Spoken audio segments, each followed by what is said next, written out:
ಎಲ್ರಿಗೂ ನಮಸ್ಕಾರ. ವಿಧಿಪ್ರಜ್ಞಾ ಕರ್ನಾಟಕ ಕಾನೂನು ಸ್ವಯಂ ಸೇವಾ ಸಂಸ್ಥೆ ವತಿಯಿಂದ ಕಾನೂನು ಸಮಸ್ಯೆಗಳಿಗೆ ನೇರವಾಗಿ ಪರಿಹಾರವನ್ನ ಕಂಡುಕೊಳ್ಳುವಂತಹ ಒಂದು ಕಾರ್ಯಕ್ರಮವನ್ನ ನಾವು ಹೋದ ಭಾನುವಾರದಿಂದ ನಾವು ಈ ಒಂದು ಕಾರ್ಯಕ್ರಮವನ್ನು ಶುರು ಮಾಡಿದ್ದೀವಿ. ಈ ಒಂದು ಕಾರ್ಯಕ್ರಮವನ್ನ ನಡೆಸಿಕೊಡ್ತಾ ಇರುವಂತವರು ಡಾಕ್ಟರ್ ಬಾಬಾ ಸಾಹೇಬ್ ಜಿನರಾಲ್ಕರ್ ರವರು. ಇವರು ಜಿಲ್ಲಾ ಹಾಗೂ ಸತ್ರ ನ್ಯಾಯಾಧೀಶರು ಮತ್ತು ಕಾನೂನು ಸಲಹೆಗಾರರು, ಡಾಕ್ಟರ್ ಅಂಬೇಡ್ಕರ್ ಅಭಿವೃದ್ಧಿ ನಿಗಮ, ಬೆಂಗಳೂರು. ಇವರು ಸಾಕಷ್ಟು ಕಾನೂನಿನಲ್ಲಿ ಪರಿಣಿತಿಯನ್ನ ಪಡೆದಿದ್ದು ಜನಸಾಮಾನ್ಯರಿಗೆ ಅನುಕೂಲವಾಗಲಿ ಅಂತ ಹೇಳಿ ಒಂದು ಮಹದಾಶೆಯಿಂದ ಒಂದು ಸತ್ಕಾರ್ಯವನ್ನ ಮಾಡಬೇಕು ಅನ್ನೋ ನಿಟ್ಟಿನಲ್ಲಿ ಈ ಒಂದು ಕಾರ್ಯಕ್ರಮವನ್ನ ನಡೆಸ್ಕೊಡ್ತಾ ಇದ್ದಾರೆ. ಸೊ ಈ ಒಂದು ಕಾರ್ಯಕ್ರಮವನ್ನ ನಾವು ವಿಧಿಪ್ರಜ್ಞಾ ಕರ್ನಾಟಕ ಕಾನೂನು ಸ್ವಯಂ ಸೇವಾ ಸಂಸ್ಥೆ ಇದನ್ನ ಆಯೋಜನೆಯನ್ನ ಮಾಡಿದ್ದು ನಮ್ಮ ತುಮಕೂರು ಮೀಡಿಯಾ ಚಾನೆಲ್ ನಾವು ಇದನ್ನ ಪ್ರಸಾರವನ್ನ ಮಾಡ್ತಾ ಇದ್ದಾರೆ. ಸೊ ಈ ಕಾರ್ಯಕ್ರಮ ಇದು ಹೋದ ಭಾನುವಾರದಿಂದ ಶುರುವಾಗಿರ್ತದೆ.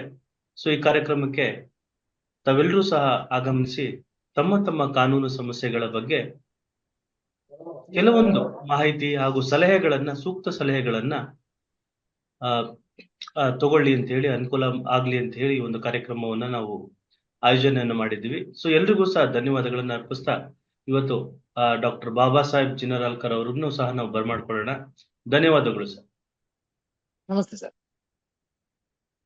ಸೊ ಮೊದಲನೇದಾಗಿ ನಾವು ಈ ಕಾರ್ಯಕ್ರಮವನ್ನ ಶುರು ಮಾಡೋ ನಿಟ್ಟಿನಲ್ಲಿ ನಾವು ಈ ಕಾರ್ಯಕ್ರಮದ ಉದ್ದೇಶ ಕಾನೂನು ಸಮಸ್ಯೆಗಳಿಗೆ ನೇರವಾಗಿ ಆನ್ಲೈನ್ ನಲ್ಲಿ ಸುಲಭ ರೀತಿಯಲ್ಲಿ ನ್ಯಾಯಾಧೀಶರು, ವಿಶ್ರಾಂತ ಜಿಲ್ಲಾ ನ್ಯಾಯಾಧೀಶರು ಹಾಗೂ ಸತ್ರ ನ್ಯಾಯಾಧೀಶರು ಆಗಿರುವಂತಹ ಡಾಕ್ಟರ್ ಬಾಬಾ ಸಾಹೇಬ್ ಜಿನರಾಲ್ಕರ್ ಅವ್ರ ಕಡೆಯಿಂದ ನೇರವಾಗಿ ನಮ್ಮ ಕಾನೂನು ಸಮಸ್ಯೆಗಳಿಗೆ ಪರಿಹಾರವನ್ನ ಅಥವಾ ಸಲಹೆಗಳನ್ನ, ಸೂಕ್ತ ಸಲಹೆಗಳನ್ನ ಪಡ್ಕೊಳ್ಳುವಂಥದ್ದಾಗಿರ್ತದೆ. ಸೊ ಈ ನಿಟ್ಟಿನಲ್ಲಿ ಯಾರು ಈ ಒಂದು ಕಾರ್ಯಕ್ರಮವನ್ನ ವೀಕ್ಷಣೆಯನ್ನ ಮಾಡ್ತಿರ್ತೀರಿ, ಆ ವೀಕ್ಷಣೆಯನ್ನ ಮಾಡ್ತಾ ಇರೋರಿಗೆ ಯಾವ್ದಾದ್ರೂ ಒಂದು ಕಾನೂನು ಸಮಸ್ಯೆ ಏನಾದ್ರೂ ತಾವು ದಿನನಿತ್ಯ ಜೀವನದಲ್ಲಿ ಅನುಭವಿಸ್ತಾ ಇರೋ ಸಂದರ್ಭದಲ್ಲಿ ಅವರು ತಮ್ಮ ಪ್ರಶ್ನೆಗಳನ್ನ ನೇರವಾಗಿ ಕೇಳ್ಬೋದು. ಕೆಳಗಡೆ ಕಾಣಿಸ್ತಾ ಇರೋ ಡಿಸ್ಕ್ರಿಪ್ಷನ್ ಅಲ್ಲೂ ಸಹ ತಾವು ಅಥವಾ ಒಂದು ಕಮೆಂಟ್ ಬಾಕ್ಸ್ ನಲ್ಲೂ ಸಹ ತಮ್ಮ ಪ್ರಶ್ನೆಗಳನ್ನ ಹಾಕಿದ್ರೆ ನಾವು ಆ ಪ್ರಶ್ನೆಗಳಿಗೆ ಉತ್ತರವನ್ನ ಸಾಹೇಬ್ರ ಕಡೆಯಿಂದ ಕೊಡಿಸುವಂತ ಪ್ರಯತ್ನವನ್ನ ಮಾಡ್ತೀವಿ. ಹಾಗೂ ಈ ಕಾರ್ಯಕ್ರಮಕ್ಕೆ ಬಂದಿರುವಂತವ್ರು ನೇರವಾಗಿ ಪ್ರಶ್ನೆಗಳನ್ನ ಕೇಳ್ಬೋದು. ಮೊದಲ ಆದ್ಯತೆ ಯಾರು ಈ ಕಾರ್ಯಕ್ರಮಕ್ಕೆ ಬಂದಿರ್ತೀರಿ ಅವ್ರ ಕಡೆಯಿಂದ ಪ್ರಶ್ನೆಗಳಿಗೆ ನಾವು ಮೊದಲ ಆದ್ಯತೆಯನ್ನ ಕೊಡ್ತೀವಿ. ಪ್ರಶ್ನೆಗಳನ್ನ ಕೇಳ್ದಿರೇ ಇರುವಂತ ಸಂದರ್ಭದಲ್ಲಿ ದಿನನಿತ್ಯ ಎದುರಿಸ್ತಾ ಇರುವಂತಹ ಕಾನೂನು ಸಮಸ್ಯೆಗಳಿಗೆ ನಿಟ್ಟಿನಲ್ಲಿ ಪ್ರಶ್ನೆಗಳ ಮೂಲಕ ಪರಿಹಾರವನ್ನ ಅಥವಾ ಸೂಕ್ತ ಸಲಹೆಗಳನ್ನ ಕೇಳ್ತಾ ಹೋಗ್ತೀವಿ. ಸೊ ಇದು ಕಾರ್ಯಕ್ರಮದ ಒಂದು ನಿಟ್ಟಿನಲ್ಲಿ ಕಾರ್ಯಕ್ರಮದ ಒಂದು ಮೊಡಾಲಿಟಿ ಅಂತ ಹೇಳ್ಬೋದು. ಸೊ ಈ ನಿಟ್ಟಿನಲ್ಲಿ ಕಾರ್ಯಕ್ರಮ ಜರುಗ್ತದೆ ಅಂತ ಹೇಳ್ತಾ, ಮೊದಲನೇ ಪ್ರಶ್ನೆ ತಾವು ಯಾರಾದ್ರೂ ಕೇಳೋದಾದ್ರೆ ದಯವಿಟ್ಟು ಅನ್ಮ್ಯೂಟ್ ಅನ್ನ ಮಾಡಿಕೊಂಡು ಪ್ರಶ್ನೆಯನ್ನ ಕೇಳ್ಬೋದು. ಪ್ರಶ್ನೆ ಏನಾದ್ರು ಇದೆಯಾ? ದಯವಿಟ್ಟು ಪ್ರಶ್ನೆಯನ್ನ ಕೇಳಿ. ಹಲೋ, ನಮಸ್ತೆ ಸರ್. ನಮಸ್ತೆ ಮೇಡಮ್, ಮಾತಾಡಿ ಮೇಡಮ್. ಕೇಳಿಸ್ತಾ ಇದೆ, ಮಾತಾಡಿ. ಕೇಳಿಸ್ತಿದೆಯಲ್ಲ ಸರ್? ಸರ್ ಏನು ಇಲ್ಲ, ಇಬ್ರು ಅಡ್ವೊಕೇಟ್ಸ್ ಇದ್ರೆ. ಹಲೋ, ಮಾತಾಡಿ ಮೇಡಮ್, ಕೇಳಿಸ್ತಾ ಇದೆ, ಮಾತಾಡಿ. ಸರ್, ಇಬ್ರು ಅಡ್ವೊಕೇಟ್ಸ್ ಇದ್ದಂತ ಸಂದರ್ಭದಲ್ಲಿ ಹೆಂಡತಿಗೆ ಮೇಂಟೆನೆನ್ಸ್ ಕೊಡ್ಲಿಕ್ಕೆ ಬರುತ್ತಾ ಬರಲ್ವಾ ಸರ್?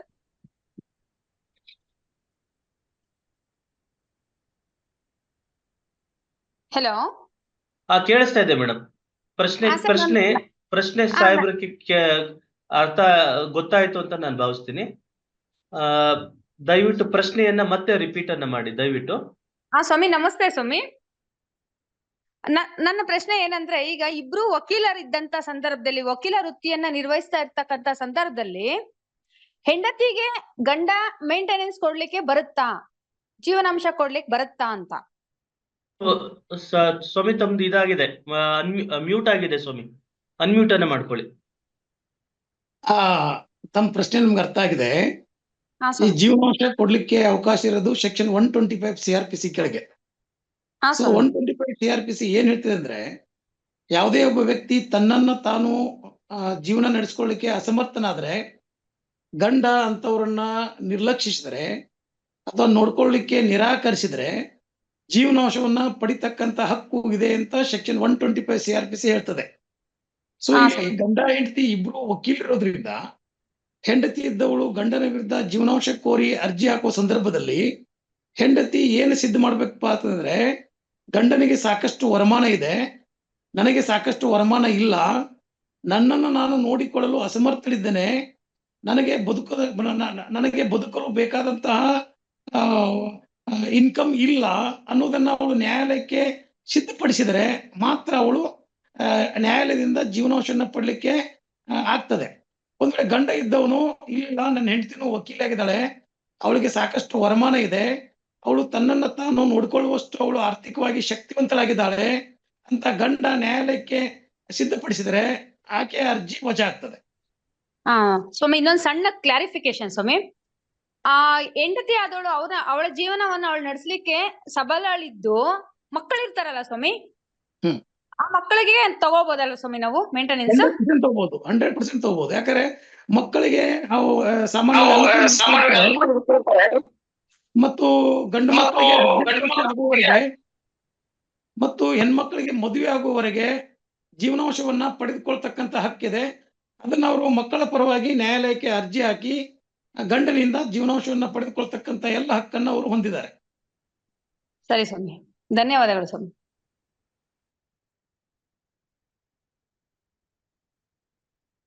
ಪ್ರಶ್ನೆ ಕೇಳಿ, ದಯವಿಟ್ಟು ಪ್ರಶ್ನೆಯನ್ನ ಕೇಳಿ. ಸ್ವಾಮಿ ನಮಸ್ಕಾರ. ನಮಸ್ತೆ. ನಾವು ವಿನಯ್ ಅಂತ ಹೇಳಿ ಸ್ವಾಮಿ, ತುಮಕೂರು ಮಿಲ್ಕ್ ಯೂನಿಯನ್ ಲಿಮಿಟೆಡ್ ಅಲ್ಲಿ ಅಡ್ಮಿನಿಸ್ಟ್ರೇಟಿವ್ ಸೂಪರಿಂಟೆಂಡೆಂಟ್ ಆಗಿ ವರ್ಕ್ ಮಾಡ್ತಾ ಇದೀವಿ ಸ್ವಾಮಿ. ಹೇಳಿ, ಮುಂದುವರಿಸಿ. ಕೇಳಿ ಸರ್, ಕೇಳಿ ಸರ್.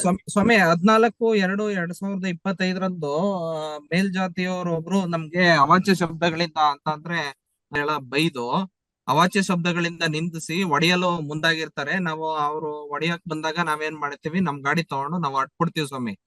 ಅದೇ ಆ ಸಂಬಂಧವಾಗಿ 14ನೇ ತಾರೀಕಿಗೆ ಕಂಪ್ಲೇಂಟ್ ಕೊಟ್ಟಿದ್ದೀವಿ, ರೂರಲ್ ಪೊಲೀಸ್ ಸ್ಟೇಷನ್ ಅಲ್ಲಿ ಕಂಪ್ಲೇಂಟ್ ಕೊಟ್ಟಿದ್ದೀವಿ ಸ್ವಾಮಿ. ಕಂಪ್ಲೇಂಟ್ ಕೊಟ್ಟಾದ್ಮೇಲೆ ಅವರು FIR ಲಾಡ್ಜ್ ಮಾಡ್ಲಿಲ್ಲ ಸ್ವಾಮಿ.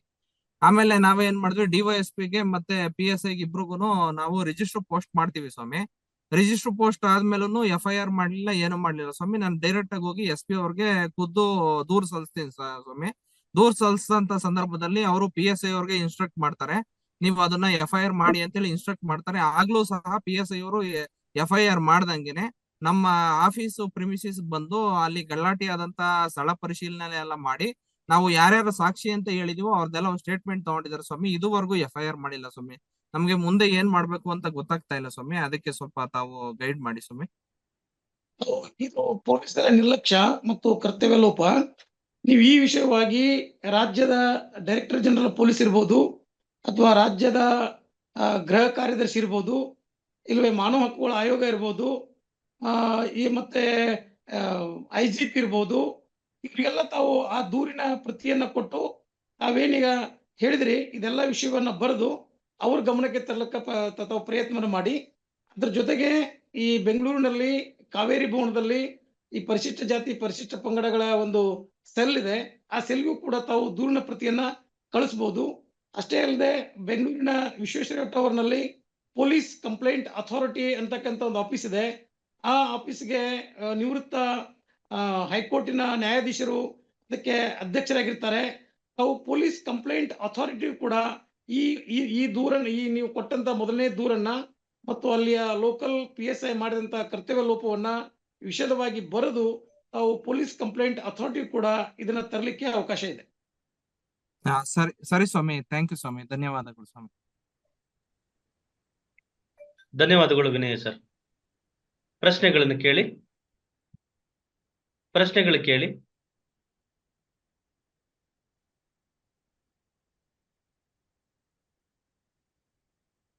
ಪ್ರಶ್ನೆಗಳೇನಾದ್ರೂ ಇದೆಯಾ? ಸ್ವಾಮಿ ಒಂದು ಸ್ಮಾಲ್ ಕ್ಲಾರಿಫಿಕೇಶನ್ ಸ್ವಾಮಿ. ನಾನೇ ವಿನಯ್ RS ಅಂತೇಳಿ ಮಾತಾಡ್ತಾ ಇರೋದು. ಸ್ವಾಮಿ, ಈ ವಿಚಾರವಾಗಿ ಸಂಬಂಧಪಟ್ಟಂತೆ ಏನ್ ಮಾಡಿದ್ದಾರೆ ಸ್ವಾಮಿ, ನಂದು ಅಡ್ಮಿನ್ ಸೂಪರ್ಡೆಂಟ್ ಇದ್ರು ನನ್ನ ಕಿಬ್ಬನಹಳ್ಳಿ ಚಿಲ್ಲಿಂಗ್ ಸೆಂಟರ್ ಅಂತ ಹೇಳಿ ಇಲ್ಲಿ ತುಮಕೂರಲ್ಲಿ ಚಿಲ್ಲಿಂಗ್ ಸೆಂಟರ್ ಇದೆ ಸ್ವಾಮಿ, ಅಲ್ಲಿಗೆ ವರ್ಗಾವಣೆ ಮಾಡಿದ್ದಾರೆ ಸ್ವಾಮಿ. ನಾವು ಏನು ಇದ್ ಮಾಡ್ದೇವರು ಸಹ, ನಮ್ದು ಏನು ತಪ್ಪಿಲ್ದೇವರು ಸಹ ವರ್ಗಾವಣೆ ಮಾಡಿದ್ದಾರೆ ಸ್ವಾಮಿ ಆಫೀಸಿಂದ. ಇದಕ್ಕೆ ಏನು ಮಾಡ್ಬೋದು ಸ್ವಾಮಿ? ನೀವು KIT ಹೋಗಿ ಸ್ಟೇ ತರಬಹುದು. ಹಾ, ಸರಿ ಸ್ವಾಮಿ, ಆಯ್ತು ಸ್ವಾಮಿ. ಥ್ಯಾಂಕ್ ಯು ಸ್ವಾಮಿ. ಪ್ರಶ್ನೆಗಳನ್ನ ಕೇಳಿ. ಪ್ರಶ್ನೆಗಳನ್ನ ಕೇಳದಲ್ಲೇ ಇದ್ರೆ ಜನರಲ್ ಡಿಸ್ಕಷನ್ ಮಾಡಲಾಗುವುದು. ದಯವಿಟ್ಟು ಪ್ರಶ್ನೆಗಳನ್ನ ಕೇಳಿ. ಸ್ವಾಮಿ, ಈಗ ಹಿಂದೂ ವಿವಾಹ ನೋಂದಾಯಿಸಲೇಬೇಕೆ? ನೋಂದಾಯಿಸುವುದರಿಂದ ಕಾನೂನಿನಲ್ಲಿ ಯಾವ ಪ್ರಯೋಜನ ಇದೆ? ರಿಜಿಸ್ಟ್ರೇಷನ್ ಮಾಡ್ಬೇಕಾ ಮದುವೆ ಆದ ನಂತರ ಅನ್ನೋ ವಿಚಾರದಲ್ಲಿ ಗೊಂದಲ ಇದೆ ಸ್ವಾಮಿ ಸಾಕಷ್ಟು ಜನರಿಗೆ. ಸೊ ಈ ನಿಟ್ಟಿನಲ್ಲಿ ತಾವು ಏನ್ ಹೇಳ್ತೀರಿ?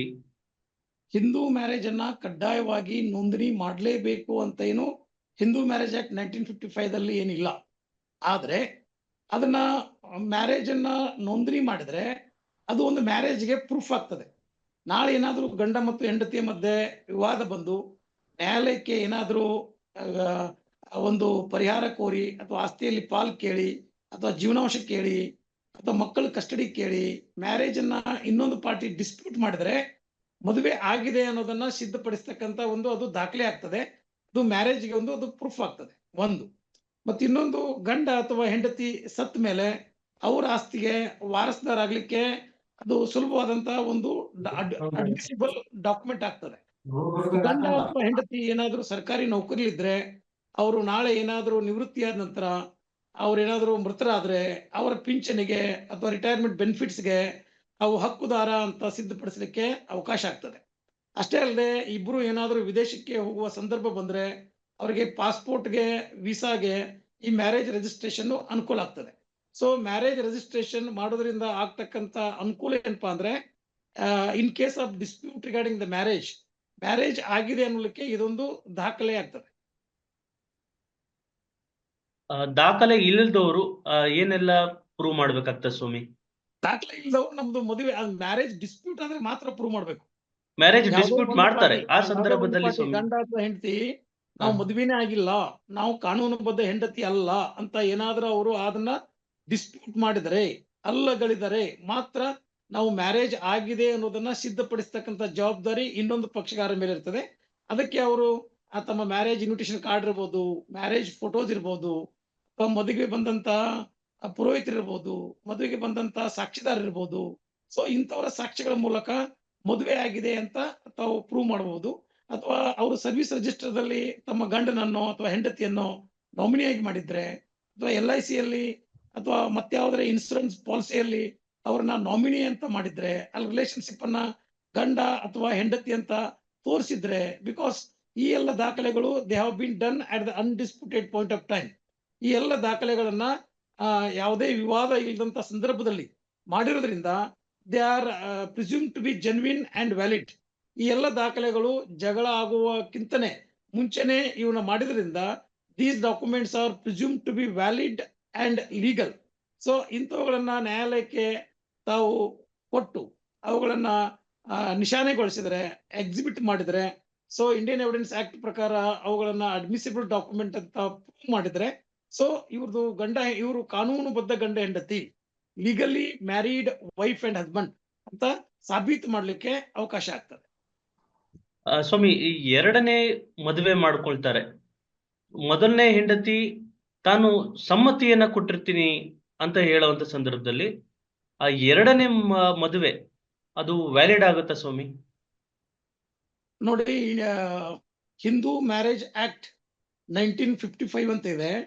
ಸೊ ಅದರಲ್ಲಿ ನಾವು ಮೊನೋಗಾಮಿಯನ್ನ ಅಳವಡಿಸಿಕೊಂಡಿದ್ದೀವಿ. ಮೊನೋಗಾಮಿ ಅಂದ್ರೆ ಏಕಪತ್ನಿತ್ವ ಅಥವಾ ಏಕಪತಿತ್ವ. ಅಂದ್ರೆ ಒಂದು ಗಂಡಸು ಒಂದು ಹೆಂಗಸನ್ನ ಮದುವೆ ಆಗಬಹುದು, ಒಂದು ಹೆಂಗಸು ಇನ್ನೊಂದು ಗಂಡಸನ್ನ ಮದುವೆ ಆಗಬಹುದು. ಆದ್ರೆ ಒಂದನೇ ಮದುವೆ ಊರ್ಜಿತದಲ್ಲಿರುವಾಗ ಸೊ ಎರಡನೇ ಮದುವೆ ಆಗೋದು ಕಾನೂನು ಬಾಹಿರ.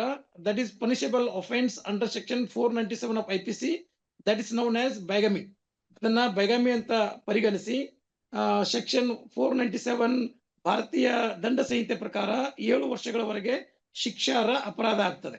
ಸೊ ಮತ್ತು ಹಿಂದೂ ಕಾನೂನಿನ ಪ್ರಕಾರ ಮದುವೆ ಎಲ್ಲಿ ತನಕ ಊರ್ಜಿತದೆ ಅಂದ್ರೆ ಇಬ್ಬರು ಗಂಡ ಅಥವಾ ಹೆಂಡತಿಯ ಜೀವಿತಾವಧಿಯಲ್ಲಿ ಕೂಡ ಅದು ಊರ್ಜಿತದಲ್ಲಿರ್ತದೆ until and unless it is dissolved by competent court of law.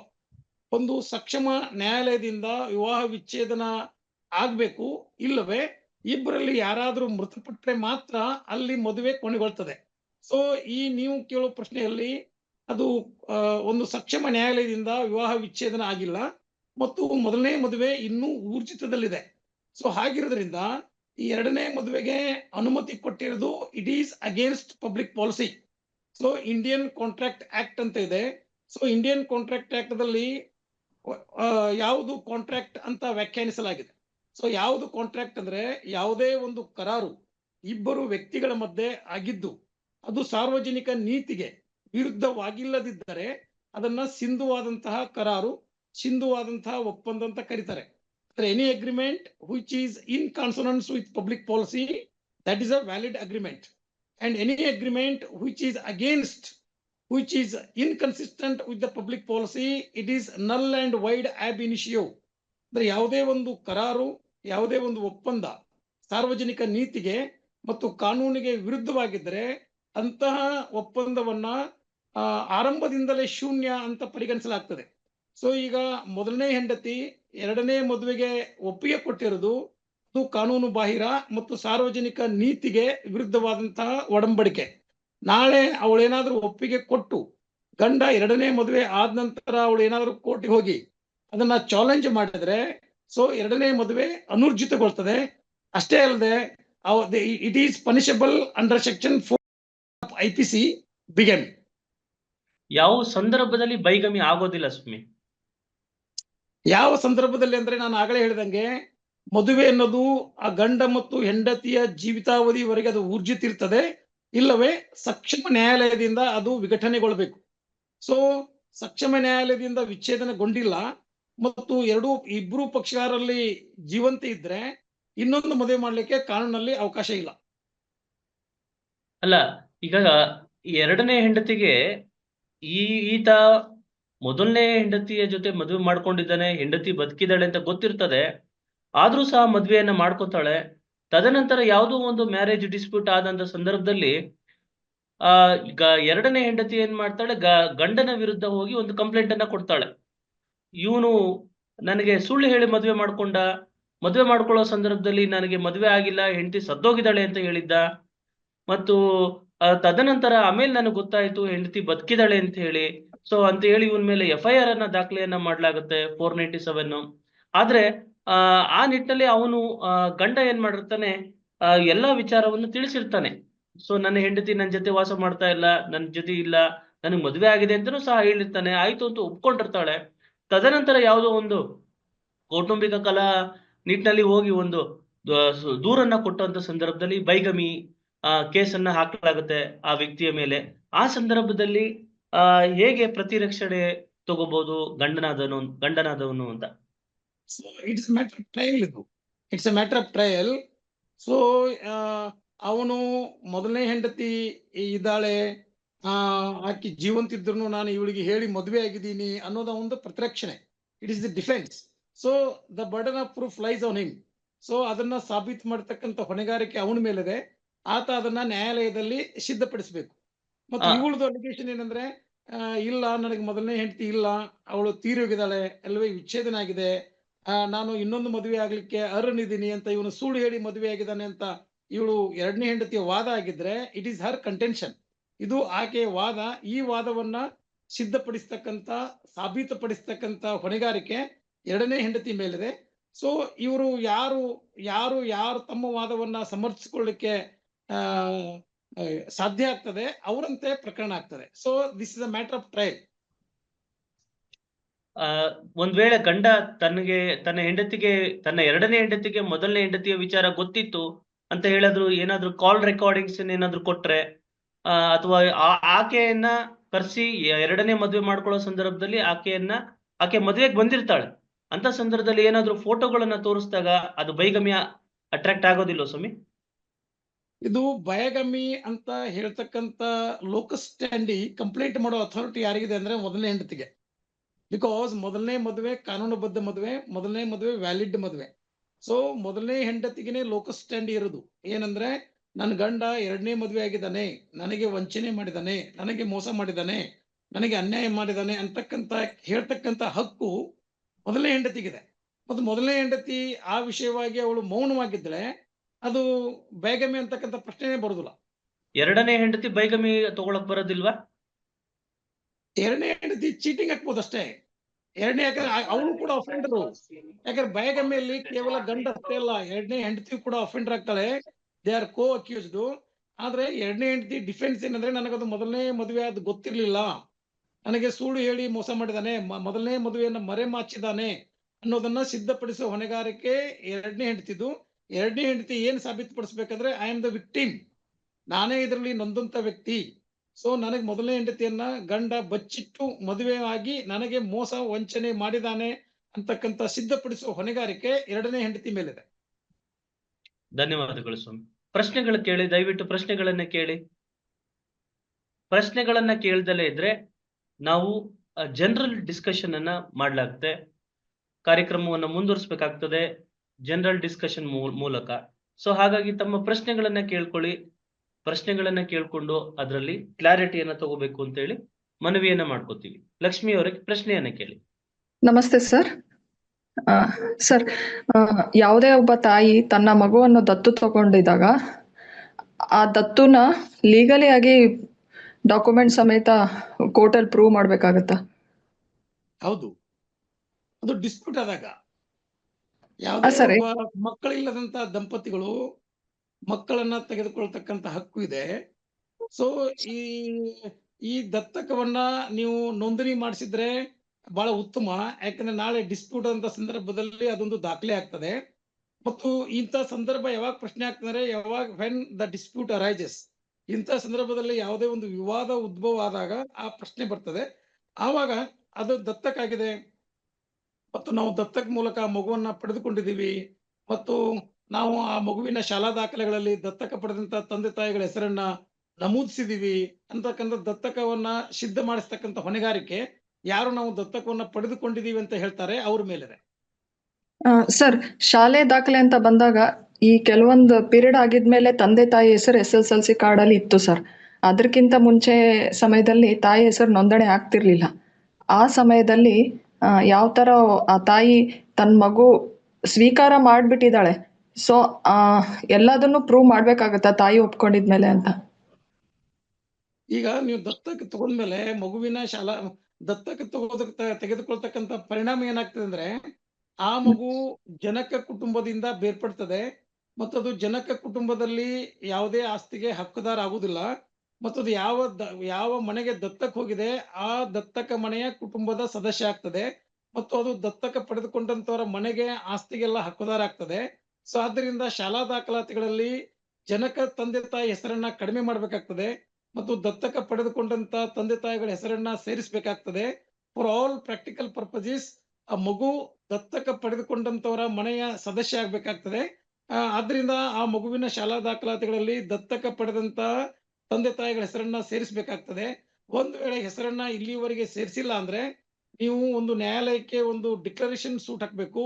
Declaration and mandatory injunction, ಅದರಲ್ಲಿ ಆ ದಾವೆಯಲ್ಲಿ ನೀವೆಲ್ಲ ಈ ಫ್ಯಾಕ್ಟ್ಸ್ ಅನ್ನ ಬರಿಬೇಕಾಗ್ತದೆ. ಬರೆದು ಮತ್ತು ಆ ಶಾಲಾ DDP ಇರ್ಬೋದು, BO ಇರ್ಬೋದು, ಆ ಶಾಲೆಯ ಮುಖ್ಯೋಪಾಧ್ಯಾಯ ಇರ್ಬೋದು, ಅವರನ್ನ ತಾವು ಪ್ರತಿವಾದಿಯನ್ನಾಗಿ ಮಾಡಿ ಈ ಮಗುವಿನ ಮೊದಲ ಜನಕ ತಂದೆ ತಾಯಿ ಹೆಸರು ಹಿಂಗಿತ್ತು ಮತ್ತು ಈಗ ದತ್ತಕ ಪಡೆದುಕೊಂಡ ನಂತರ ಈ ದತ್ತಕ ತಂದೆ ತಾಯಿ ಹೆಸರು ಹೀಗಿದೆ, ಹೀಗಾಗಿ ಆ ಮಗುವಿನ ಶಾಲಾ ದಾಖಲೆಗಳನ್ನ ಬದಲಾವಣೆ ಮಾಡಿ. ಮೊದಲನೇ ಪ್ರೇಯರ್ ಏನಪ್ಪಾ ಅಂದ್ರೆ ಆ ಮಗುವನ್ನ ದತ್ತಕ ತೆಗೆದುಕೊಳ್ಳಲಾಗಿದೆ ಅಂತ ಡಿಕ್ಲರೇಷನ್ ಮಾಡಿ, ಆಮೇಲೆ ಮ್ಯಾಂಡೇಟರಿ ಇಂಜೆಕ್ಷನ್ ಶಾಲಾ ದಾಖಲಾತಿಗಳಲ್ಲಿ ಮಗುವಿನ ಹೆಸರನ್ನ ಬದಲಾಯಿಸಲಿಕ್ಕೆ ಈ DDP ಇರ್ಬೋದು, BO ಇರ್ಬೋದು, ಮತ್ತೆ ಶಾಲೆಯ ಮುಖ್ಯೋಪಾಧ್ಯಾಯ ಇರ್ಬೋದು, ಅವರಿಗೆ ನಿರ್ದೇಶನವನ್ನ ನೀಡಿ ಅಂತ ನೀವು ನ್ಯಾಯಾಲಯದಲ್ಲಿ ಒಂದು ದಾವೆಯನ್ನು ಕೂಡ ಹಾಕ್ಲಿಕ್ಕೆ ಅವಕಾಶ ಇದೆ. Okay sir, okay sir, thank you sir. Purnima ಅವರ ಪ್ರಶ್ನೆಯನ್ನ ಕೇಳಿ.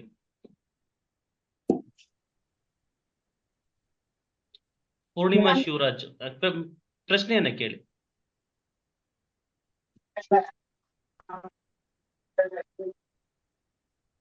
ಪೂರ್ಣಿಮಾ ಶಿವರಾಜ್ ಅವರೇ, ತಮ್ಮ ಪ್ರಶ್ನೆ ಏನಾದ್ರು ಇದೆಯಾ?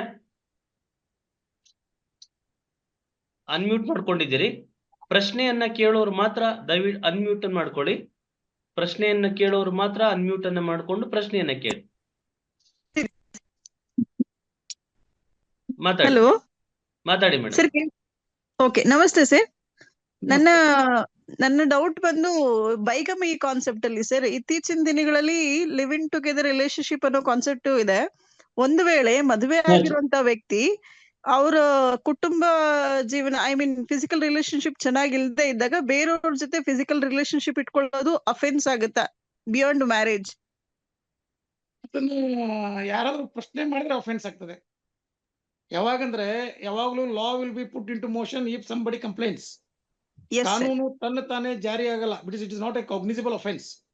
ಸೊ CRPC ಅಲ್ಲಿ cognisable offence and non cognisable offence ಅಂತ ಇದೆ.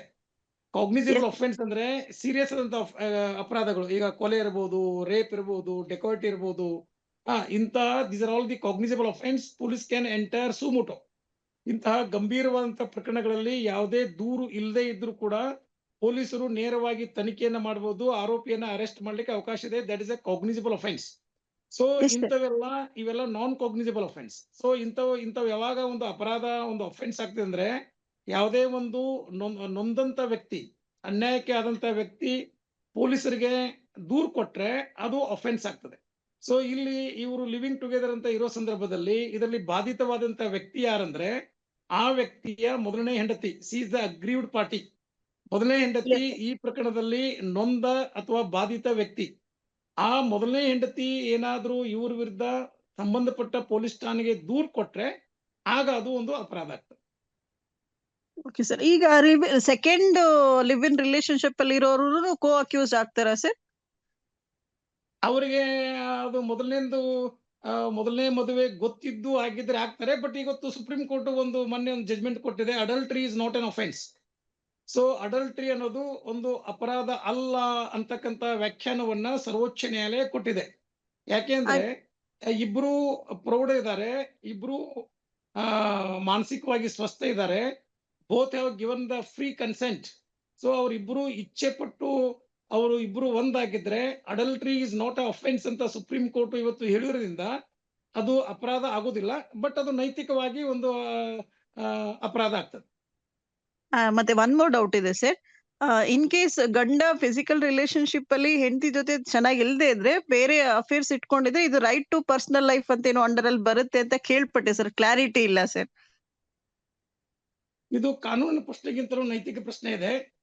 ಯಾಕಂದ್ರೆ ಕೆಲವೊಂದುಗಳು ಮಾರಲ್ ಅಫೆನ್ಸಸ್ ಆಗ್ತವೆ, ಕೆಲವೊಂದು ಲೀಗಲ್ ಅಫೆನ್ಸಸ್ ಆಗ್ತವೆ. ಬಟ್ ನನ್ನ ಹೆಂಡತಿ ನನ್ನ ಜೊತೆಗೆ ಸಹಕರಿಸ್ತಿಲ್ಲ, ಅದಕ್ಕೆ ನಾನು ಎರಡನೇ ಅಫೇರ್ ಇಟ್ಕೊಂಡಿದ್ದೀನಿ ಅನ್ನೋದು ಅಂತಹ it is not a good defence. Okay sir. Okay sir. Thank you sir. Thank you so much. ಶರ್ನಾವಿ ದಯವಿಟ್ಟು ಕೇಳಿ. ಸ್ವಾಮಿಗಳೇ, 2 ವರ್ಷಗಳ ಹಿಂದೆ ಪ್ರೊಫೆಷನ್ ಕಾಲೇಜುಗಳು ಏನ್ ಮಾಡ್ತಾ ಇದ್ರು, SC/ST ಅವರಿಗೆ ಶುಲ್ಕದಲ್ಲಿ ವಿನಾಯಿತಿಯನ್ನು ನೀಡ್ತಾ ಇದ್ರು. ಆದ್ರೆ ಇತ್ತೀಚಿನ ದಿನಮಾನಗಳಲ್ಲಿ ಏನ್ ಮಾಡ್ತಿದ್ರು ಅಂದ್ರೆ SC/ST ಅವರಿಗೆ ಯಾವುದೇ ಶುಲ್ಕದಲ್ಲಿ ವಿನಾಯಿತಿಯನ್ನ ನೀಡ್ತಾ ಇಲ್ಲ. ಇದರಿಂದಾಗಿ ಏನಾಗ್ತಿದೆ ಅಂದ್ರೆ SC/ST ವಿದ್ಯಾರ್ಥಿಗಳಿಗೆ ಅವ್ರಿಗೆ ಶುಲ್ಕ ಭರಿಸಲು ಬಹಳ ತೊಂದರೆ ಆಗ್ತದೆ ಮಾಸ್ವಾಮಿಗಳೇ. ಯಾಕಂದ್ರೆ ಮೊದಲೇ ಹಿಂದುಳಿದವರು ಇವರು. ಅದಕ್ಕೆ ಮಾಸ್ವಾಮಿಗಳೇ, ಇದರ ಮೇಲೆ ಏನಾದ್ರೂ ಅನುಚ್ಛೇದ 14, 15, 16 ಏನಾದ್ರೂ ಪರಿಣಾಮ ಬೀರ್ತವ ಅಥವಾ ಇದಕ್ಕೆ ಹೇಗ್ ನಾವು ಸಮಸ್ಯೆಯನ್ನ ಕಂಡುಕೊಳ್ಬಹುದು, ಪರಿಹಾರನ ಕಂಡುಕೊಳ್ಬಹುದು ಮಾಸ್ವಾಮಿಗಳೇ? ಇದು ಸರ್ಕಾರದ ಪಾಲಿಸಿ ಡಿಸಿಷನ್. ಸೊ ಇಂಥ ಸಮಸ್ಯೆಯನ್ನ ತಾವು ಸರ್ಕಾರದ ಗಮನಕ್ಕೆ ತರಬೇಕು, ಶಿಕ್ಷಣ ಸಚಿವರ ಗಮನಕ್ಕೆ ತರಬೇಕು, ಮತ್ತು ಸಮಾಜ ಕಲ್ಯಾಣ ಸಚಿವರ ಗಮನಕ್ಕೆ ತರಬೇಕು, ಮತ್ತು ಸರ್ಕಾರದ ಮುಖ್ಯ ಕಾರ್ಯದರ್ಶಿ ಅಥವಾ ಮುಖ್ಯಮಂತ್ರಿಗಳ ಗಮನಕ್ಕೂ ಕೂಡ ತಂದು ಈ ಸಮಸ್ಯೆಗೆ ತಾವು ಪರಿಹಾರವನ್ನ ಕಂಡುಕೊಳ್ಬಹುದು.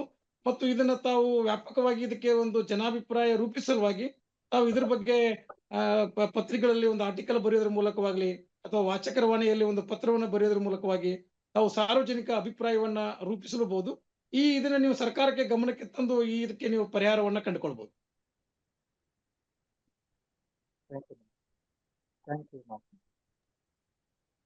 ಧನ್ಯವಾದಗಳು ಸರ್. ಪ್ರಶ್ನೆ ಕೇಳಿ, ದಯವಿಟ್ಟು ಪ್ರಶ್ನೆಗಳನ್ನ ಕೇಳಿ.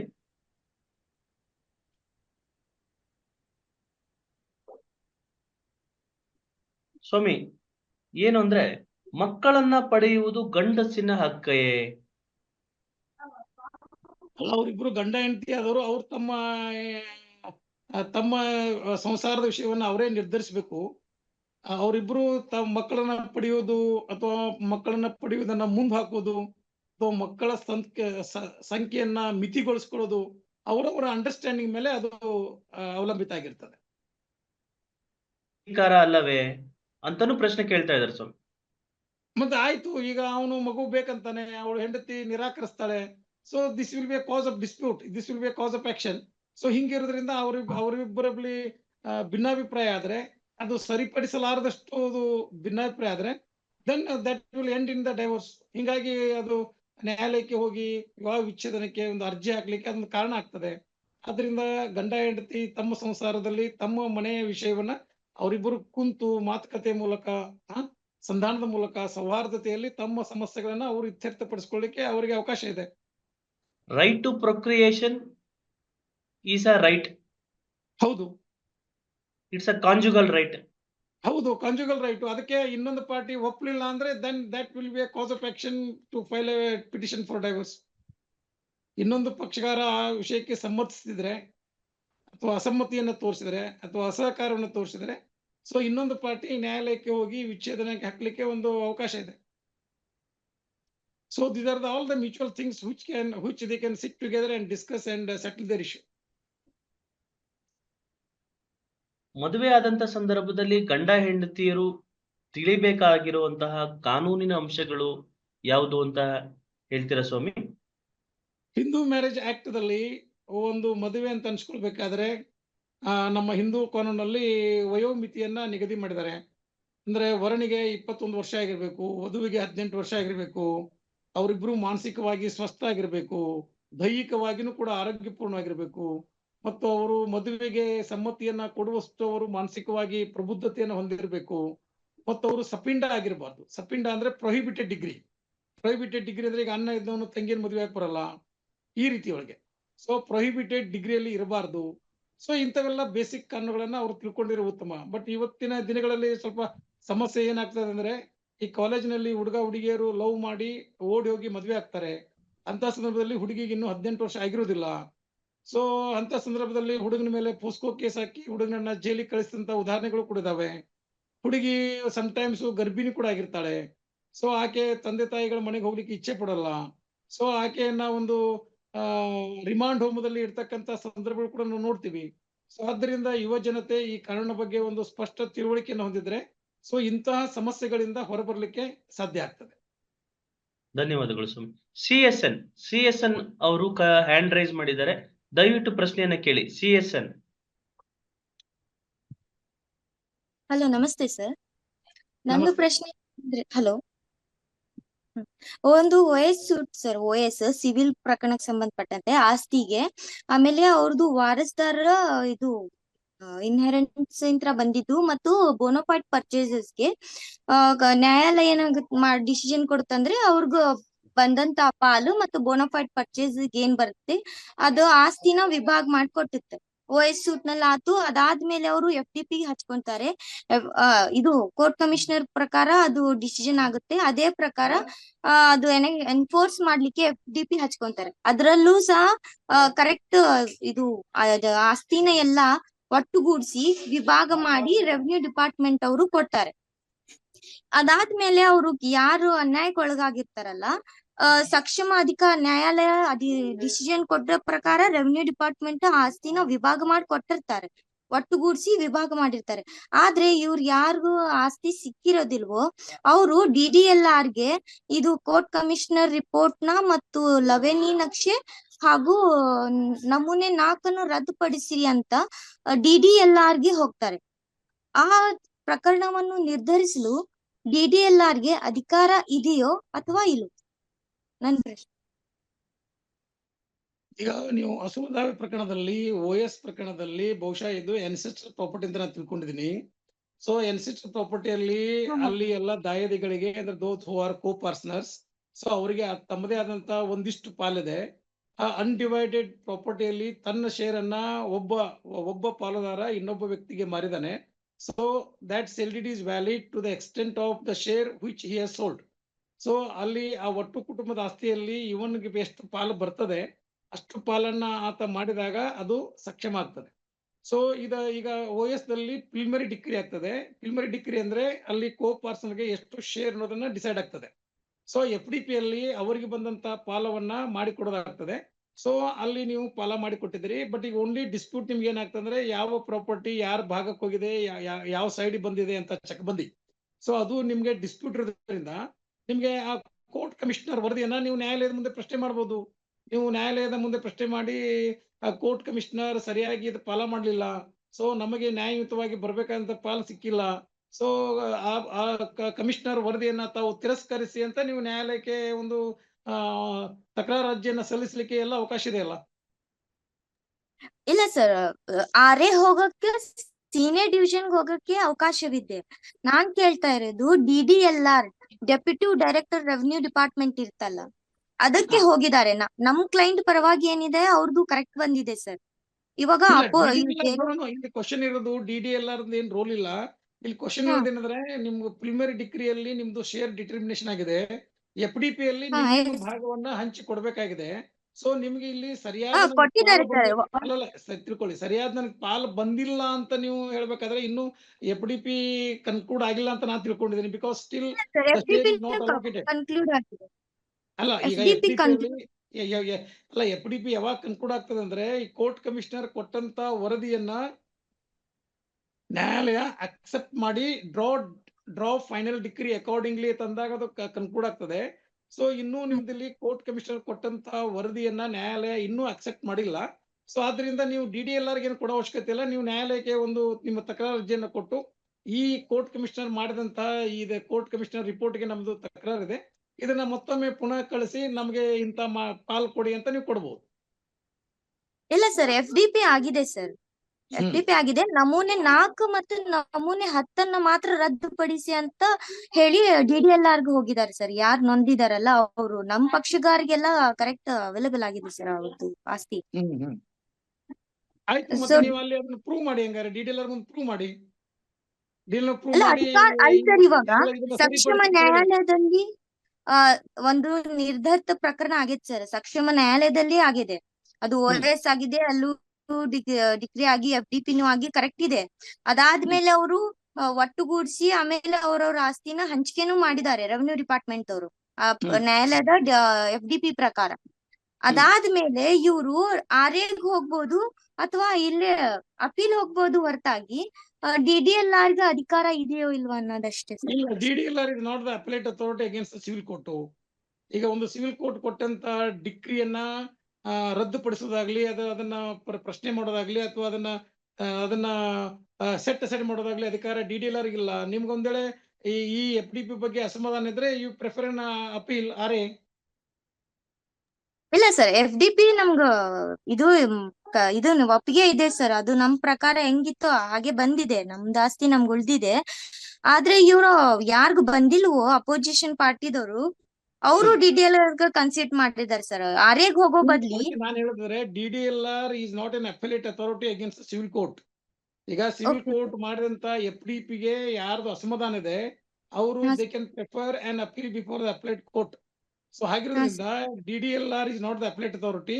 ಸೊ ಯಾರಿಗೆ ಅಗ್ರೀಡ್ ಪಾರ್ಟಿ ಇದ್ದಾರೆ they can prefer if they are not happy with the decree passed by the trial court. Thank you so much sir. Sir, ನಂದೊಂದು ಪ್ರಶ್ನೆ ಇದೆ OS ಕೇಸ್ ರಿಲೇಟೆಡ್. ಕೇಳಿ ಸರ್, ಇನ್ ಕೇಸ್ OS ಆಗಿ ಅದು FDP ಆಗಿ ಅದು judgment decree ಆದ್ಮೇಲೆ partition ಎಲ್ಲ ಶೇರ್ ಮಾಡಿದ್ಮೇಲೆ ಅದು ಪೊಸಿಷನ್ ತಗೊಳಿಕ್ ಆಗದೆ ಇದ್ದ ಸಂದರ್ಭದಲ್ಲಿ ಪೆಟಿಷನರ್ ಏನ್ ಮಾಡೋದಕ್ ಸಾಧ್ಯ ಆಗುತ್ತೆ ಸರ್? EP ಹಾಕ್ರಿ, ಎಕ್ಸಿಕ್ಯೂಷನ್ ಪಿಟಿಷನ್ ಹಾಕ್ಬೇಕಲ್ಲ. ಓಕೆ ಸರ್, ಅದೊಂದು hello, you have the position of the share, you can file the EP execution petition. But for example 1/6 share ಇರೋದನ್ನ 1/3 ಅಂತಾನೆ ಮಾಡ್ಕೊಂಡ್ಬಿಟ್ಟು ಎನ್ಕ್ರೋಚ್ ಮಾಡ್ಕೊಂಡ್ಬಿಟ್ಟಿರ್ತಾರೆ against the contempt of court. But ಅದನ್ನ ಹೇಗೆ ಮತ್ತೆ follow up ಮಾಡೋದು? ಪೆಟಿಷನರ್ಗೆ ಅದು ಐಡಿಯಾ ಇಲ್ದಿದೆ.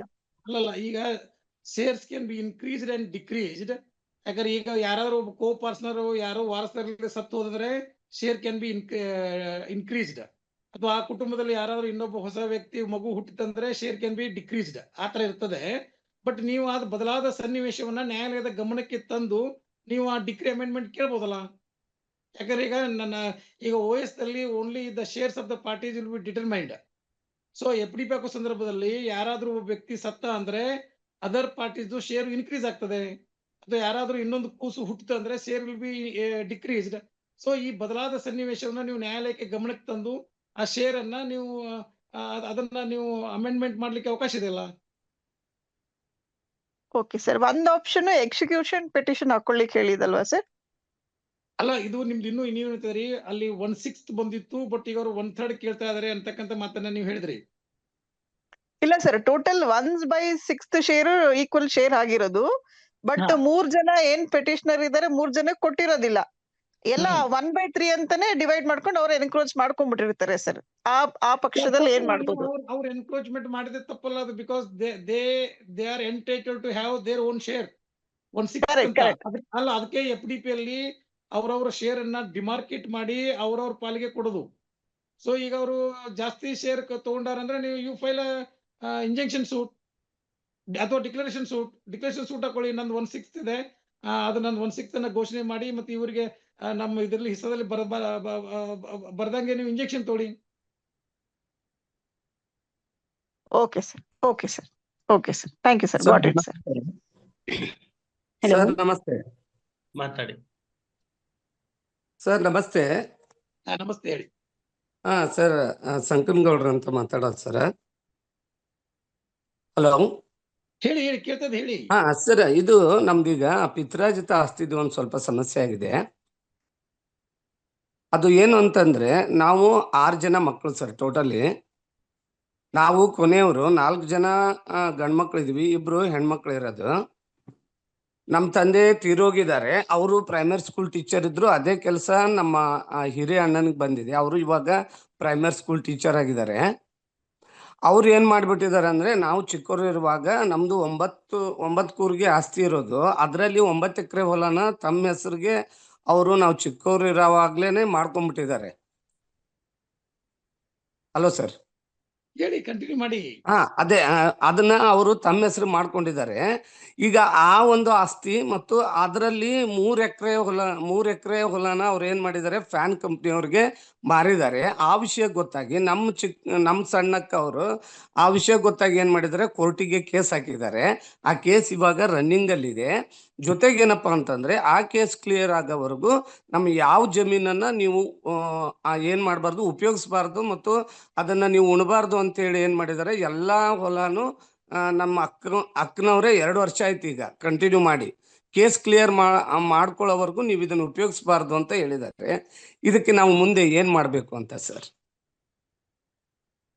ನೋಡಿ, ನಿಮ್ದಿದು ಕುಟುಂಬದ ಸಮಸ್ಯೆ. ಸೊ ಒಂದು ಇದು ಹಿಂದೂ ಲಾ, ಬಹುಶಃ ನೀವು ಹಿಂದೂಗಳು ಅಂತ ನಾನು ತಿಳ್ಕೊಂಡಿದ್ದೀನಿ. ಸೊ ಹಿಂದೂ ಲಾ ನಿಮ್ಗೆ ಅನ್ವಯ ಆಗ್ತದೆ. ಹಿಂದೂ ಲಾದಲ್ಲಿ 2 ಕಾನ್ಸೆಪ್ಟ್ ಇದೆ. ಒಂದು ಜಾಯಿಂಟ್ ಫ್ಯಾಮಿಲಿ ಪ್ರಾಪರ್ಟಿ, ಇನ್ನೊಂದು ಸೆಲ್ಫ್ ಅಕ್ವೈರ್ಡ್ ಪ್ರಾಪರ್ಟಿ. ಒಟ್ಟು ಕುಟುಂಬದ ಪಿತ್ರಾರ್ಜಿತ ಆಸ್ತಿ ಒಂದು, ಮತ್ತು ಇನ್ನೊಂದು ಸ್ವಯಾರ್ಜಿತ ಆಸ್ತಿ ಒಂದು. ಸೊ ಈಗ ನೀವು ಕೇಳ್ತಾ ಇರೋ ಪ್ರಶ್ನೆ ಪಿತ್ರಾರ್ಜಿತ ಆಸ್ತಿಗೆ ಸಂಬಂಧಪಟ್ಟಿದ್ದು. ಸೊ ಪಿತ್ರಾರ್ಜಿತ ಆಸ್ತಿಯಲ್ಲಿ ಬಹುಶಃ ನಿಮ್ ತಂದೆ ತೀರಿ ಹೋದ ದಿನಾಂಕ ಯಾವುದು? ಅವರು 1/6/1983 ಒಳಗೆ ತೀರ್ಕೊಂಡಿದ್ದಾರೆ ಸರ್. 83 ಒಳಗೆ. ಯಾಕೆ ನಾ ಈ ಡೇಟ್ ಕೇಳಿದೆ ಅಂದ್ರೆ, ಸೊ ಹಿಂದೂ ಸೆಕ್ಷನ್ ಆಕ್ಟ್ 1956 ಅಂತ ಇದೆ. ಸೊ ಅದಕ್ಕೆ ಸೆಕ್ಷನ್ 6ಗೆ 2005 ಆಗಸ್ಟ್ 9ರಂದು ತಿದ್ದುಪಡಿಯಾಗಿ ಹೆಣ್ಮಕ್ಳಿಗೂ ಕೂಡ ಸಮಪಾಲು ಬರಬೇಕು ಅಂತಂದು ಕಾನೂನಾಗಿದೆ. So it is a prospective effect. ಈ ಕಾನೂನು ನಂತರದಲ್ಲಿ ಅದು ಅನ್ವಯ ಆಗ್ತದೆ, ಅಂದ್ರೆ ಅಲ್ಲಿಂದ ಅನ್ವಯ ಆಗ್ತದೆ.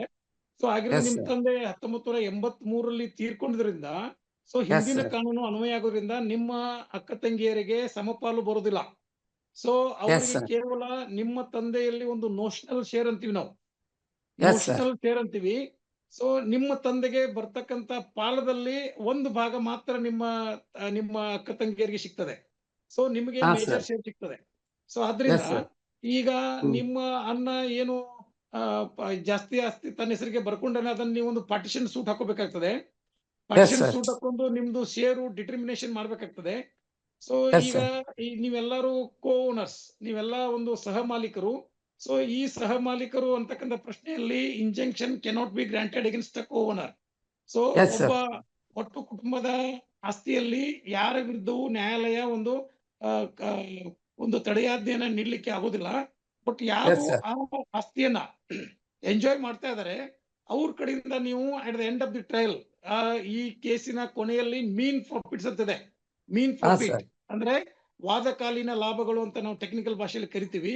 ಸೊ ಹಾ ಆ ಸರ್. ಪ್ರಾಪರ್ಟಿಯ ವಾರ್ಷಿಕ ಉತ್ಪನ್ನ ಇಷ್ಟಿತ್ತು, ಇವ್ರು ಇಷ್ಟು ವರ್ಷಗಳಿಂದ ಇವರೇ ತಿಂತಾ ಇದಾರೆ, ನಮ್ಗೇನು Yes, sir. ಕೊಟ್ಟಿಲ್ಲ. ಸೊ ನಮ್ಮ ಪಾಲಿಗೆ ಬರ್ಬೇಕಾದಂತ ಇಷ್ಟು ಭಾಗದ ಮೊತ್ತವನ್ನ ಕೊಡಿ ಅಂತ ನೀವು ನ್ಯಾಯಾಲಯದಲ್ಲಿ ಅದನ್ನ ನೀವು ಹಾಕೊಳ್ಳಿಕ್ಕೆ ಸಾಧ್ಯ ಇದೆ. ಯಾಕಂದ್ರೆ ನೀವು ಪಾರ್ಟಿಷನ್ ಸೂಟದಲ್ಲಿ suit for partition, possession and mean profits ಅಂತ ಹಾಕಿರ್ತಾರೆ ನಿಮ್ಮ ವಕೀಲರು. ಸೊ ಇದನ್ನ sir. ನೀವು ನ್ಯಾಯಾಲಯದಲ್ಲಿ ಇದು ಡಿಕ್ರಿ ಮಾಡ್ಕೊಂಡ್ಮೇಲೆ ನಿಮಗೆ ಆ ಆಸ್ತಿಯಲ್ಲಿ ಬರಬಹುದಾದಂತಹ ಪಾಲು ಮತ್ತು ಆ ಆಸ್ತಿಯಿಂದ ಪಡೆದಂತಹ ಲಾಭ ಏನು ಉತ್ಪನ್ನ ಇದೆ, ಆ ಉತ್ಪನ್ನದಲ್ಲೂ ಕೂಡ Yes. ನಿಮಗೆ ಅದನ್ನ ಲೆಕ್ಕ ಮಾಡಿ ಕೋರ್ಟು ನಿಮಗೆ ಬರಬೇಕಾದಂತಹ ಪಾಲಿನ ಲಾಭವನ್ನು ಕೂಡ ನ್ಯಾಯಾಲಯ ಆದೇಶ ಮಾಡ್ಲಿಕ್ಕೆ ಅವಕಾಶ ಇದೆ. Yes sir. ಆಮೇಲೆ ಇನ್ನೊಂದು ಸರ್, ನಾನು ಅದಕ್ಕೆ ಇವಾಗ ಒಂದು ತೀರ್ಮಾನ ಏನ್ ಮಾಡಿದೀವಿ ಅಂದ್ರೆ, ಅವ್ರಿಗೂ ಉಪಯೋಗ ಬೇಡ, ನಮಗೂ ಉಪಯೋಗ ಬೇಡ, ನಾನು ಸ್ಟೇ ಮಾಡ್ಬೇಕು ಅಂತ ಅನ್ಕೊಂಡಿದ್ದೀನಿ ಸರ್. ಇದನ್ನ ಮಾಡಿದ್ರೆ ಅನುಕೂಲ ಆಗುತ್ತಾ ಅಂತ, ನಮಗೆ ಒಳ್ಳೇದ, ನನಗೆ ಉಪಯೋಗ ಆಗುತ್ತೆ ಅಂತ. ಹಂಗಿರೋದು ಈಗ ಜಾಯಿಂಟ್ ಫ್ಯಾಮಿಲಿ ಪ್ರಾಪರ್ಟಿ ಅಂದ್ರೆ ಅದರಲ್ಲಿ ಒಟ್ಟು ಕುಟುಂಬದ ಆಸ್ತಿಯಲ್ಲಿ ಪ್ರತಿಯೊಬ್ಬರಿಗೂ ಅದರ ಸ್ವಾಧೀನವನ್ನು ಹೊಂದತಕ್ಕಂತ ಹಕ್ಕಿದೆ. Yes but sir. ಏನಾಗ್ತದೆ, ಕೆಲವೊಂದು ಕಾರಣಗಳಿಂದ ಕೆಲವರು ನೌಕರಿ ಉದ್ದೇಶಕ್ಕೋ ಅಥವಾ ಬಿಸಿನೆಸ್ ಉದ್ದೇಶಕ್ಕೋ ಅದನ್ನ ಆ ಆಸ್ತಿಯನ್ನ ಸ್ವಾಧೀನದಲ್ಲಿ ಇರ್ಲಿಕ್ಕೆ ಸಾಧ್ಯ ಆಗದೆ ಇರೋ ಸಂದರ್ಭ ಇರ್ತದೆ. ಸೊ ಅಂತ Yes, sir. ಸಂದರ್ಭದಲ್ಲಿ ಯಾರಾದ್ರೂ ಒಬ್ರು ಅಲ್ಲಿ ಊರಲ್ಲಿ ಇರ್ತಕ್ಕಂಥವ್ರು ಅದನ್ನ ಅನುಭವಿಸ್ತಿರ್ತಾರೆ. ಸೊ Yes, ಆದ್ರಿಂದ ಈ ಯಾರು ಅದನ್ನ ಅನುಭವಿಸಕ್ಕೆ ಆಗಿಲ್ಲ ಅವರು ಪಾರ್ಟಿಷನ್ ತಮ್ಮ ಪಾಲನ್ನು ಕೇಳಬಹುದು ಮತ್ತು ಆ ಆಸ್ತಿಯಲ್ಲಿ ಬರಬಹುದಂತ ವಾರ್ಷಿಕ ಉತ್ಪನ್ನದಲ್ಲೂ ಕೂಡ ತಮ್ಮ ಭಾಗಕ್ಕೆ ಬರುವಂತ ಪಾಲನ್ನು ಕೂಡ ಕೇಳಬಹುದು. ಅದನ್ನೇ ನಾನು ಮೀನ್ ಪ್ರಾಫಿಟ್ಸ್ ಅಂತ ಹೇಳಿದೆ. ಅದನ್ನ ನಾವು ಕಾನೂನು sir. ಭಾಷೆ ಒಳಗೆ ಮೀನ್ಸ್ ಪ್ರಾಫಿಟ್ ಅಂತ ಕರೀತಾರೆ, ಅಥವಾ ಕನ್ನಡದಲ್ಲಿ ಅದಕ್ಕೆ ವಾದಕಾಲೀನ ಲಾಭಗಳು ಅಂತ ಕರೀತಾರೆ. ಸೊ ಅದನ್ನ ಹಾ. ನ್ಯಾಯಾಲಯ ನಿರ್ಧರಿಸ್ತದೆ. ಇಷ್ಟು ವರ್ಷ ಅವರು ಅನುಭವಿಸಿದ್ದಾರೆ, ಸೊ ಪ್ರತಿ ವರ್ಷ ಉತ್ಪನ್ನ ಇಷ್ಟ ಆಗ್ತಿತ್ತು, ನಿಮ್ದೇನೋ ಒಂದು ಪಾಲು 1/4 1/5 ಇರ್ತದೆ. ಸೊ ಅಷ್ಟು ಪಾಲನ್ನ ನಿಮಗೆ ಕೊಡಬೇಕು ಅಂತ ನ್ಯಾಯಾಲಯ ಕೊನೆಯಲ್ಲಿ ಆದೇಶ ಮಾಡ್ತದೆ. Yes sir. Thank you sir. Thank you. ಪ್ರಶ್ನೆ, ಕೊನೆಯ ಪ್ರಶ್ನೆ. ಈ ಕಾರ್ಯಕ್ರಮದ ಅವಧಿ 8 ಗಂಟೆಯಿಂದ 9 ಗಂಟೆವರೆಗೂ ಮಾತ್ರ ಆಗಿದ್ದು ಕೇವಲ ಒಂದು ಪ್ರಶ್ನೆಗೆ ಅವಕಾಶ ಇರುತ್ತದೆ. ಕೊನೆಯ ಪ್ರಶ್ನೆ, ಯಾರಾದ್ರೂ ಪ್ರಶ್ನೆಗಳನ್ನ ಕೇಳೋದಾದ್ರೆ ದಯವಿಟ್ಟು ಪ್ರಶ್ನೆಯನ್ನ ಕೇಳಿ. ಸ್ವಾಮಿ, ನನ್ ಪ್ರಶ್ನೆ ಏನಂದ್ರೆ, ನಮ್ಮ ಒಂದು ವಾದಿ ಅಂದ್ರೆ ನನ್ನ ಕ್ಲೈಂಟ್ ಒಂದು ಡೈವರ್ಸ್ ಪೆಟಿಷನ್ ಹಾಕೊಂಡಿದ್ದಾರೆ. ಅದ್ರಲ್ಲಿ ಇಶ್ಯೂ ಏನಂತಂದ್ರೆ ಅವ್ರದ್ದು, ಈಗ ಗಂಡ ಅದನು ಹೆಂಡತಿ ಅದು ಇಬ್ರುನು ಜಾಬ್ ವರ್ಕ್ ಮಾಡ್ತಿರ್ತಾರೆ. ಹೆಂಡತಿ ಅದಳು ಅವ್ರ ಮನೆ ಕಡೆ ಅವ್ರು ಸ್ವಲ್ಪ ಏನು ಅವ್ರ ಅಪ್ಪ ಅಮ್ಮನ ನೋಡುವಂತ ಸಂದರ್ಭದಲ್ಲಿ ಗಂಡ ಅವ್ರ ಕಡೆ ನೋಡ್ತಾ ಇರ್ತಾಳೆ ಅಂತ ಅದೇ ಇಶ್ಯೂ ಅರೈಸ್ ಆಗಿರೋದು ಇವ್ರಿಗೆ. ನಾವು ಯಾಕೆ ನೋಡ್ಬಾರ್ದು ಅಂತ ಹೆಂಡತಿ ಅದಳು ಕೇಳ್ತಾಳೆ, ಗಂಡ ನೋಡ್ಬಾರ್ದು ಅಂತ. ಇದಕ್ಕೂ ಹಿಂದೆ ನಮ್ಮ ಹೈಕೋರ್ಟ್ ಒಂದು ಜಡ್ಜ್ಮೆಂಟ್ ಕೊಟ್ಟಿದೆ. ಸೊ ಅತ್ತೆ ಮಾವನ್ನ ನೋಡ್ಲಿಲ್ಲ ಅಂತಂದ್ರೆ ಅಂತ ಒಂದ್ ಜಡ್ಜ್ಮೆಂಟ್ ಕೊಟ್ಟಿದೆ, ಅವ್ರಿಗೆ ಪನಿಷ್ ಆಗುತ್ತೆ ಅಂತ ಅನ್ಬಿಟ್ಟು. ಇದು ಹೆಣ್ಮಕ್ಳಿಗೂ ಅಪ್ಲೈ ಆಗತ್ತಾ? ಆಗುತ್ತೆ, but it is all depends upon the facts and circumstances. So ಇಲ್ಲಿ ಇಬ್ರು ಅರ್ನಿಂಗ್ ಇದಾರೆ. ಸೊ ಇಬ್ರು ತಂದೆ ತಾಯಿ ನೋಡ್ತಕ್ಕಂತ ನೈತಿಕ ಮತ್ತು ಲೀಗಲ್ ಜವಾಬ್ದಾರಿಯನ್ನ ಹೊಂದಿದ್ದಾರೆ. ಅವರು ತಮ್ಮ ಸಮಸ್ಯೆಯನ್ನ ಅರ್ಥ ಮಾಡ್ಕೊಂಡು ಅವರು ಪರಸ್ಪರ ಒಂದು ಅಂಡರ್ಸ್ಟ್ಯಾಂಡಿಂಗ್ ದಲ್ಲಿ ಹೋದ್ರೆ ಏನು ಸಮಸ್ಯೆ ಆಗುದಿಲ್ಲ. ಬಟ್ ಅವ್ರಿಬ್ರು ಹಠ ಮಾಡ್ಕೊಂಡು if they are not able to live together, then that will be a ground for divorce. ಯಾಕಂದ್ರೆ this will come under the definition of mental cruelty. ಹೆಂಡತಿ ಆಗಿರ್ಲಿ ಅಥವಾ ಗಂಡ ಆಗಿರ್ಲಿ, ನಿಮ್ಮ ತಂದೆ ತಾಯಿಗಳನ್ನ ನೋಡ್ಕೋಬಾರ್ದು, ಅವರಿಗೆ ಜೀವನಾಂಶಕ್ಕೆ ಹಣ ಕಳಿಸಬಾರ್ದು ಅಂತ ಒತ್ತಾಯ ಮಾಡೋದಿಲ್ಲ. That will fall under the category of the mental cruelty. So mental cruelty is the one of the grounds for divorce.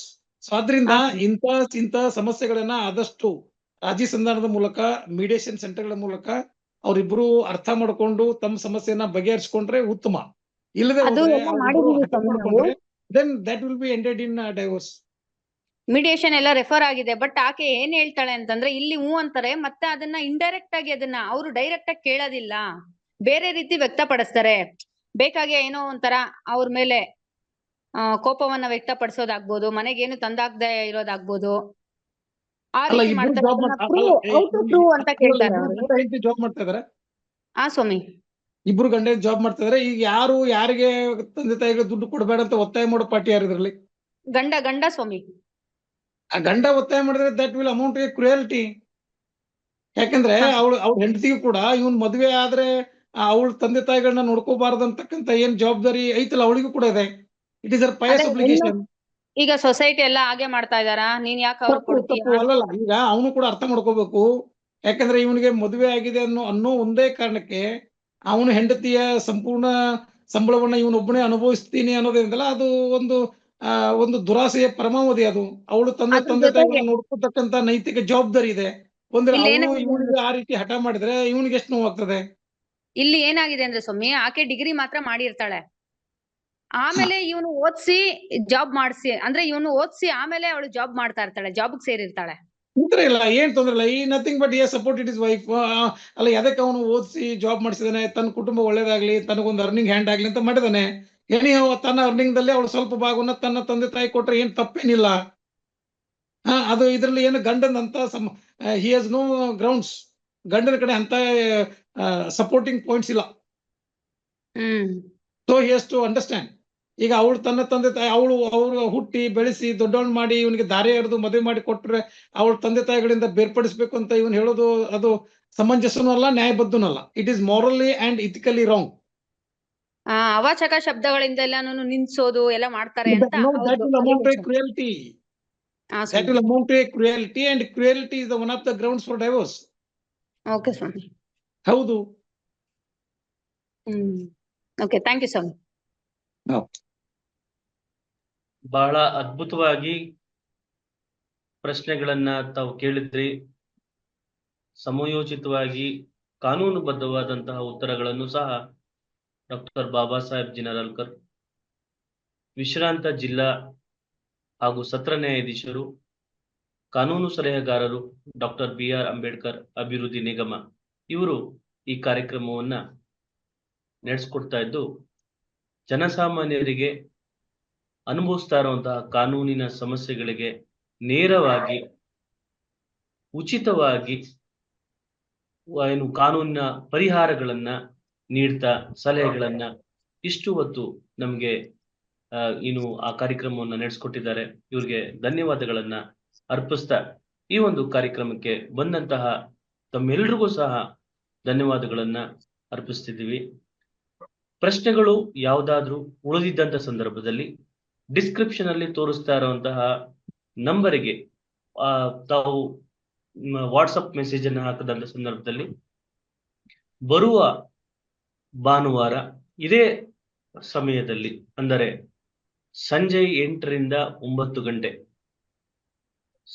ಸಮಯದಲ್ಲಿ ಈ ಒಂದು ಪ್ರಶ್ನೆಯನ್ನ, ಉಳಿದಂತಹ ಪ್ರಶ್ನೆಯನ್ನ ನಾವು ಮತ್ತೆ ಡಿಸ್ಕಷನ್ ಅನ್ನ ಮಾಡಲಾಗುತ್ತೆ. ಡಿಸ್ಕಷನ್ಗೆ ನಾವು ಅದನ್ನ ಪ್ರಶ್ನೆಯನ್ನ ತಗೊಂಡು ಅದಕ್ಕೆ ಉತ್ತರವನ್ನ ಸಾಹೇಬರು ಕೊಡ್ತಾರೆ ಅಂತ ಹೇಳ್ತಾ ಕಾರ್ಯಕ್ರಮಕ್ಕೆ ಬಂದಂತಹ ಎಲ್ರಿಗೂ ಸಹ ಹೃತ್ಪೂರ್ವಕ ಧನ್ಯವಾದಗಳನ್ನ ಅರ್ಪಿಸ್ತಾ ಇದ್ದೀನಿ.